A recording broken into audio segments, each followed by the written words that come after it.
අද අපි කතා කරන්න යන්නේ FC lecture එකේ last lecture එකේ specialized computing domains ගැන. එතකොට මේකේ විශේෂ පරිගණක ශාස්ත්‍ර කියලා කියනවා specialized computer domains ගැන. මේකේ තියෙන්නේ ලොකු theory part එකක්.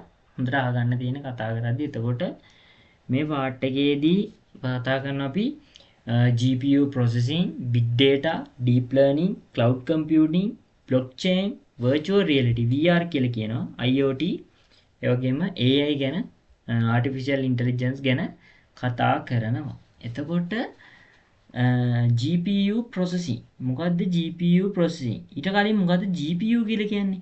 GPU එකක් කියලා කියන්නේ ගොඩක් ස්පීඩ් ඒ වගේම mathematical calculations සිද්ධ කරන්න හදලා තියෙන hardware එකක්. එතකොට මේ hardware එක ගොඩක් විශේෂයෙන්ම photos, videos ඒ වගේ ඒවා රෙන්ඩර් කරන්න තමයි යූස් කරලා තියෙන්නේ. එතකොට මේකට අවශ්‍ය වෙන්නේ mathematical calculations ඒ වගේ ඒවාට තමයි මේවා යූස් වෙන්නේ මේ GPU processing. එතකොට මේක යූස් කරන්නේ parallel processing, graphical rendering, general purpose computing. මොකද්ද මේ parallel processing, graphical processing, general purpose computing කියලා කියන්නේ? එතකොට මෙන්න මේවට තමයි මේ GPU processing යූස් කරන්නේ. advantages of GPU එකේ advantages මොනවාද? high throughput එකක් කියලා කියන්නේ මොකද? GPU එකට එක වගේ කාර්යයන් ගොඩක් එක විදිහට කරන්න තියෙන ability එක අපි කියන එකට හැකියාව තියෙන හින්දා ලොකු data ප්‍රමාණයක් ලොකු speed එකකින් හදන්න පුළුවන්. අන්න ඒක තමයි GPU වල තියෙන main advantage high throughput එකක් කියලා කියනවා.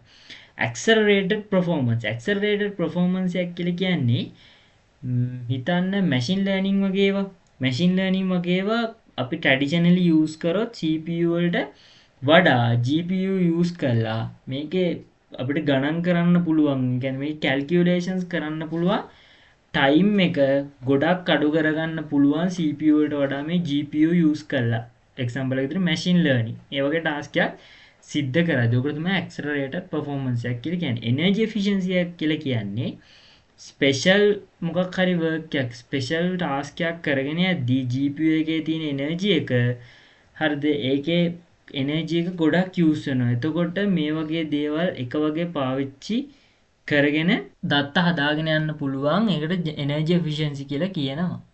big data ගැන කතා කරද්දී big data කියලා කියන්නේ traditionally ඔය තියෙන data හදන්න පද්ධති වලට ඔය තියෙන softwares වලට ඒ වගේ අපිට ගොඩක් efficiently මේව manage කරගන්න බැරි තරම් ලොකු data ටිකක් තියෙනවා නම් අපි ඒකට කියනවා big data කියලා. තේරෙනවද? එතකොට මේ data social media එතකොට sensors transactions අන්න ඒ වගේ ගොඩක් තැන් වලින් අපිට ගන්න පුළුවන් මේ big data කියන දේවල්. තේරුණාද මොකද්ද මේ big data කියන්නේ? ආය පාරක් කිව්වොත් traditional මේ තියෙන data වලට efficiently අපිට manage කරගන්න බැරි නම් බැරි තරම් ලොකු data ප්‍රමාණයක් අපි කියනකට big data කියලා. එතකොට මේ data store කරගන්න, ඒවා process කරගන්න, ඒවා analyze කරගන්න අපිට මේකට ලොකු technology එකක් ඒ වගේම tools ඕන වෙනවා. තේරුණාද? එතකොට මෙන්න තියෙනවා big data. තේරුණාද මේ? ඔන්න පේනවනේ big data use කරලා දෙන පොඩි examples වගේක් මේ තියෙන්නේ. features of big data එකේ features මොනවාද? variety. ඒක කියන්නේ variety එකක් කියලා කියන්නේ තියෙන variations. තියෙන විවිධ දේවල්. volume එක, ප්‍රමාණය අපි කියන එකට use කරන ප්‍රමාණය. velocity එකක් කියලා කියන්නේ මේකේ use වෙන speed එක. veracity කියලා කියන්නේ මේක අපිට කොච්චර believe කරන්න පුළුවන්ද? big data කොච්චර believe කරන්න පුළුවන්ද කියන එක. volume ස්කේල් එකක් අපි කියනවා මේක 2009 වලදී 44 ගුණයක ඉඳලා 244ක් වෙනකන් ඉන්ක්‍රීස් වෙලා තියෙනවා 2009 ඉඳන් 2020 වෙනකන්. එතකොට මේකේ data ඉන්ක්‍රීස් වෙලා තියෙනවා. මේ data ඉතා වේගයෙන් ඉන්ක්‍රීස් වෙලා තියෙනවා. එතකොට මේ big data කියන නම ගොඩක් තැන්වල use වෙනවා, represent කරනවා, ඒ වගේ දේවල් සිද්ධ වෙනවා. එතකොට මේ data වලින් මේකේ තියෙන වටිනාකම අපිට ගන්න මේ තියෙන data ගොඩක් වැදගත්. එතකොට අන්න ඒකට අපි ඔය volume කියලා කියනවා. variety කියලා කියන්නේ තියෙන data වල difference එක. කියන්නේ difference types of data, different forms of data කියලා කියනවා අපි variety කියලා කියනවා. එතකොට spreadsheets, databases ඒ තියෙන ඒ වගේ ඒවා ඉස්සර use කරලා තියෙනවා data වල එක එක විවිධත්වය වෙනුවෙන්. velocity කියලා කියන්නේ ඒ data stream වෙන use වෙන speed එකට අපි කියනවා velocity කියලා. තේරුණාද? ඒ data use වෙන speed එකට අපි velocity කියලා කියනවා. veracity කියලා කියන්නේ මේ data use කරන හිතන්න මෙහෙම මෙතන කියනවා this refers to inconsistency which can be shown by the data in the thus hampering a process of being able to manage the data efficiently. Uncertainty due to data incurrently incompletes and difficult to make accurate predictions. ඒ කියන්නේ මොකද්ද? මේ data veracity එකක් කියලා කියන්නේ මේක කොච්චර believe කරන්න පුළුවන්ද? කොච්චර අපිට මේ data trust කරන්න පුළුවන්ද? මේකේ decisions ගන්න කොච්චර trust කරන්න පුළුවන්ද? ඔන්න ඔකට veracity කියලා කියනවා මේ big data වල. ඊට පස්සේ machine learning. Machine learning එකට ගියාම machine learning කියලා කියන්නේ මොකද්ද?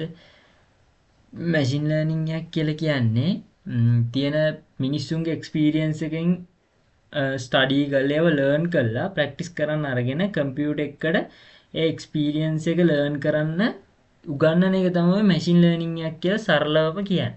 හරි. එතකොට ඒක සිංහල ඉගෙන ගන්න අවශ්‍ය මෙහෙම way for computers to learn from experience as how people learn from practice.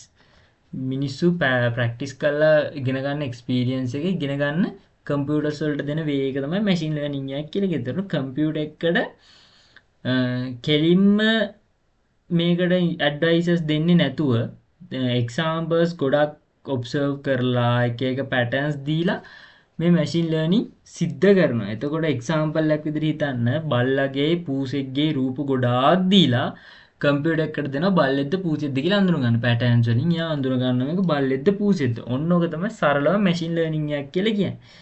එතකොට machine learning එක තියෙන work එකකට නැත්තම් task එකකට program කරන්නේ නැතුව data use කරලා එයාට ඉගෙන ගන්න පුළුවන් මේ machine learning හරහා. හරි. terminology කියලා කියන්නේ terminology කියන්නේ ඒකට use වෙන features, labels ඒ වගේ දේවල් use කරන අදාළ මොකක් හරි instance එකකට use කරන features label එක මොකද්ද? අන්න ඒව තමයි ඔය terminology කියලා කියන්නේ. හරි. ඉතින් machine learning phases මේ තියෙන්නේ අඳුන ගැනීමක් කොහොමද මේකේ තියෙන rooms ගාන size ගාන මේකේ මේකට අනුව ගත්තොත් මේකේ තියෙනවා features. ඒතර මේ room size garden levels color කමනේ මෙයා machine learning හරහා කොච්චර price එකකටද මේක sold වෙන්නේ කිය ගන්න පුළුවන්. මේ දැන් මේ දෙන්නේ photo එකක් දීලා මේ විස්තර ටික දෙනවා. එතකොට මොකක් හරි ගියක් දුන්නොත් එයාට පුළුවන් ඒකේ size අනම්මනම් use කරලා කොච්චර price එකකට දෙන්නේ කියලා අඳුන ගන්න. ඔන්න ඔක තමයි machine learning එකක් කියලා කියන්නේ. හරි. එතකොට මේ තියෙන තුන ෆොටෝස් තුනක් තියෙනවා. මේකේ rooms හතරයි මේකේ rooms තුනයි එක එක විවිධ ඒවා තියෙනවා. මේ තුන දීලා prices දීලා අපිට වෙන ගෙදරක ගන්න පුළුවන් price එක. එන්නේ තමයි machine learning කියන්නේ. එතකොට මොකද්ද මේ කියනවා data set collection. ඉස්සලා මේකේ තියෙන datas collect කර ගන්න. ඊට පස්සේ featureization කියන්නේ එක room sizes gardens වෙන වෙනම කඩාගෙන තියාගන්න. ඔන්න දැන් model එක train කරන්න පටන් ගන්න. model එක train කරන්න පටන් ගත්තාට පස්සේ model එක test කරන්න ඕනේ. model එක test කරාට පස්සේ ඒක එතනින් ඉවරයි. best model එක තෝරගන්න ඕනේ මොකද්ද කියලා. එහෙම නැත්නම් නැවත retrain සිද්ධ කරන්න ඕනි. නැවත model එක train කරලා model එක test කරන්න ඕනේ. ඔය තමයි machine learning process එක. ඊට පස්සේ අපි යනවා deep learning. deep learning කියන්නේ neural networks හරහා සිද්ධ වෙන දෙයක්. හරිද? මේක ඔයාලා second year first semester එකේ AIML එක යටතේ ඔය machine learning deep learning හොඳටම ඉගෙන ගන්නවා. දැනට theory part එක විතරයි අපිට දැනගන්න ඕනේ. deep learning එකක් කියලා කියන්නේ මිනිහගේ මොලේ ඔයාලා දන්නවා neurons වැඩ කරනවා. එතකොට ඔය neurons use කරලා තමයි deep learning කියන process එක ඇති වෙන්නේ. එතකොට මේකේ තියෙන ගොඩක් complex problems solve කරන්න computer එකේ ඉගෙන ගන්න machine learning වර්ගය තමයි deep learning කියලා කියන්නේ. machine learning වල sub part එකක් ඔය deep learning කියන්නේ. එතකොට මේ networks වල තියෙන layers එක මේ තියෙන layers මේ ඔය layers එකිනෙකට මේ තියෙන neuron එක හරි. එතකොට මේ තියෙන output එක මේ තියෙන ඒ output කියන්නේ මේක predict කරලා. ඒ කියන්නේ එයා හිතලා තමයි දෙන්නේ. real නෙමෙයි. හරි. predict කරලා දෙනවා. එතකොට මේ තියෙන ඇතුලේ තියෙන මේවා අපි කියනවා hidden layers කියලා. මේවට කියනවා input කියලා. එතකොට ඔතනදී ඔය තියෙන layers තියෙන එක එක ස්තරයන් වලට තියෙන question එක මත අඳුන ගැනීමට ඕව සපෝට් කරනවා ඔය layers. හරිද? එතකොට හිතන්න මොකක් හරි අපේ මුහුණක් අඳුර ගන්න. ඔය ස්ලිට් එකේ දැන් ඉන්නේ මුහුණ අඳුරගන්නේ. ඔන්න ඔය ඩීප් ලර්නින් වලට අදාළ පාර්ට්ස්. ඒ කියන්නේ අපේ පැටර්න්ස් අඳුරගෙන අපේ මුහුණ අඳුරගන්න. ඒතර අපේ කටහඬ අඳුරගෙන අන්න ඒ වගේ දේවල් වලින් තමයි ඩීප් ලර්නින් වලින් සිද්ධ වෙන්නේ එන්නේ වගේ දේවල්. හරි. Cloud computing. ක්ලවුඩ් කම්පියුටිං කියන්නේ ඉන්ටර්නෙට් එක හරහා වෙන ගොඩක් පවර්ෆුල් කම්පියුටර්ස් වල සිද්ධ වෙන දෙයක්. කම්පියුටර් එක ඉන්ටර්නෙට් එක හරහා සිද්ධ වෙන ඒ කම්පියුටර් එකේ සාමාන්‍යයෙන් හිතන්න රෙන්ටිං ස්පේස් එකක්. හරි. රෙන්ටිං ස්පේස් එකක් කුලියට ගන්නවා වගේ දෙයක් සිද්ධ වෙන එක තමයි ක්ලවුඩ් කම්පියුටිං වල සිද්ධ වෙන්නේ. එතකොට අපි යූස් කරන softwares නැත්තම් hardwares අන්න ඒ වගේ දෙයක් නැති වුණාම ඒකේ තියෙන files documents අනම්මනම් අපිට store කරගන්න ඔය cloud computing හරහා සිද්ධ කරගන්න පුළුවන්. ඒවා run කරන්න ඒවා maintain කරන්න physical machines හරහා සිද්ධ කරන්න පුළුවන් cloud computing හරහා. ඒ කියන්නේ හිතන්න අපිට අවශ්‍ය දෙයක් අපි තැම්පත් කරලා තියෙන එක අපේ computer එකේ නෙමෙයි තියෙන්නේ. හැබැයි ඉහළ අපේ cloud computing කියන part එක හරහා තියෙන servers virtual memory හරහා තියෙන්නේ. ඒ කියන්නේ ඉන්ටර්නෙට් එකේ තමයි අපි දාලා තියෙන්නේ. එතකොට අපිට ඕන වෙලාවට ඒක ආපහු අපිට ගන්න පුළුවන්. හැබැයි අපේ කම්පියුටර් එක ඇතුලේ නෙවෙයි තියෙන්නේ. හරි. එතකොට මේ cloud computing වර්ග දෙකක් තියෙනවා based on deployment, based on service model කියලා. ඒතර based on deployment ඇතුලේ private, public, hybrid කියලා කොටස් තුනක් තියෙනවා. service model එක ඇතුලේ අපි කියනවා IaaS, PaaS, SaaS. ඒ කියන්නේ infrastructure as a service, platform as a service, software as a service කියලා වර්ග තුනක් තියෙනවා. හරි. මේ තියෙනවා private cloud, public cloud, hybrid cloud ගැන කතා කරන්න. මොකද්ද private cloud එකක් කියලා කියන්නේ? එතකොට private IT network එකක් කරා තමයි මේකට එක single organization එකකට use කරන්න පුළුවන් ඒ cloud එක. එතකොට ඒක privately එයාටම විතරක් වෙන් කරලා දිනවා. පබ්ලික් කියන්නේ ඕනම කෙනෙක්ට යූස් කරන්න පුළුවන්. normally ඉන්ටර්නෙට් එකේ ඕනම කෙනෙක්ට යූස් කරන්න පුළුවන් එක පබ්ලික් ක්ලවුඩ් කියලා කියන්නේ. එතකොට හයිබ්‍රිඩ් ක්ලවුඩ් එකක් කියලා කියන්නේ මේක පේ කරලා තමයි ගන්න තියෙන්නේ. එතකොට මේක සාමාන්‍යයෙන් ටෙම්පරරිලි පේජස් කරලා මේන්ටේන් කරන රිසෝසස් හරහා මේක සාමාන්‍යයෙන් පේ කරලා තමයි කම්පැනිස් තියාගෙන ඉන්නේ. හරි. අදාළ පොඩි කාලයකට මෙතන තියෙනවා infrastructure as a service. මම දැන් කිව්වා මෙතන ෆොටෝ එකේ මේ තියෙන based on service model. service model එක ඇත්තට infrastructure as a service, platform as a service, software as a service කියලා parts තුනක් තියෙනවා. infrastructure as a service කියන්නේ මේක සාමාන්‍යයෙන් මේකේ provider responsible වෙන්නේ ඒකේ servers provide කරන්න, storage එක, networking, virtual interface එක හරහා උන්වයි storage එක, servers, networking කියන parts provide කරන එක තමයි infrastructure as a service හරහා කරන්නේ. එතකොට මේකෙදි මොකද්ද?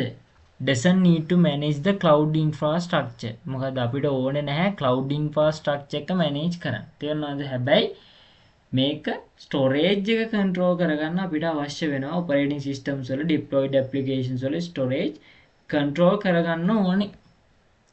platform as a service අපි කියන PaaS කියන්නේ cloud computing එකේම type එකක්. එතකොට මේකේ මොකද්ද? provides a development and deployment environment in the cloud that allows users to develop and run applications without the complexity of building or maintaining an infrastructure. infrastructure එක maintain කරන්න නැතුව අපිට මොකද්ද? මේක develop කරන්න නැත්නම් මේව run කරන්න applications අපිට සිද්ධ කරන්න පුළුවන් platform as a service හරහා. SaaS, software as a service එක හරහා මොකද්ද කරන්නේ? අපි ගන්න මොකද්ද? cloud එකෙන් subscription එකක් ගන්නවා vendor software කියලා එකක් කියනවා. access the vendor software කියලා එකට කියන්නේ users ලට access කරන්න පුළුවන් මේ software එක. ඒක හරහා අපිට subscription එකක් ගන්න පුළුවන් cloud හරහා. blockchain කියලා කියන්නේ මොකද්ද? blockchain එකක් කියලා කියන්නේ අපි use කරන transactions නැත්තම් data හිතන්න note එකක් වගේ තියාගන්න පුළුවන් digital file එක. අන්න ඒකට අපි කියනවා blockchain එකක් කියලා. එතකොට මේ එකපාරක් මේ block එකක ලියලා තිබ්බ data අපිට වෙනස් කරන්න බෑ. හොඳට මතක තියාගන්න blockchain එකේ කියලා තියෙන එක අපිට වෙනස් කරන්න බෑ. ඒකට තමයි blockchain එක කියලා කියන්නේ. virtual reality කියන්නේ පොඩි theory part එකක් ඕක. virtual reality එකක් කියලා කියන්නේ මොකක්ද? virtual reality එකක් කියලා කියන්නේ computer එකෙන් හදන computer එකෙන් නිර්මාණය කරන world එකේ හැදෙන technology එකට තමයි virtual reality එකක් කියලා කියන්නේ. ඒ කියන්නේ technology that creates a computer generates the world that you can explore and interact with as if it was real. තේරුණාද?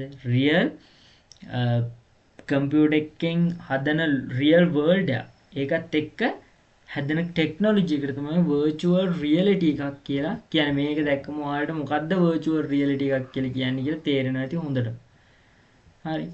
ඊට පස්සේ IoT Internet of Things කියනවා. Internet of Things කියන්නේ මොකද්ද? Internet of Things එකක් කියලා කියන්නේ අපිට එදිනෙදා day to day life එකේදී use කරන internet එකට connect කරන ක්‍රමයක් තමයි IoT කියලා කියන්නේ. එතකොට smart home එකක්, smart factory, smart farming internet connect වෙනවානේ. අන්න ඒවට තමයි IoT කියලා කියන්නේ. අන්තිම part එක artificial intelligence.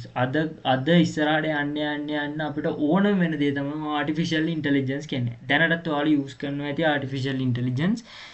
ගොඩක් දැන්ට ඔය ChatGPT වගේ දෙයක් විතරමනේ අපි use කරන්නේ. ඒ වුණාට artificial intelligence කියන්නේ එතනින් අතර වෙච්ච දෙයක් නෙවෙයි, සම්පූර්ණ පරාසයක්. මිනිහෙක් කියලා කිව්වොත් හරියටම හරි. සාමාන්‍යයෙන් මේකේ තියෙන machines වලට හිතන්න, ඒ වගේම මේක ඉන්ටෙලිජන්ට්ලි ක්‍රියා කරන්න තියෙන හැකියාවක් ලබා දෙන එක තමයි artificial intelligence එකක් කියන්නේ. Examples මෙන්න තියෙනවා voice assistants, recommendation systems, self driving cars, customer service chatbots, language translating. අන්න ඒ වගේම තමයි AI වලට අද ඇවිල්ලා තියෙන්නේ. ඒතකොට ඔය ඔක්කොම එකතු වෙලා හැදෙන ඒවා හිතා ගන්නවත් බැරි දේවල්. තේරුණාද? ඒ තමයි AI ගැන. ඔන්න මම කතා කරලා ඉවරයි domains of computing part එක.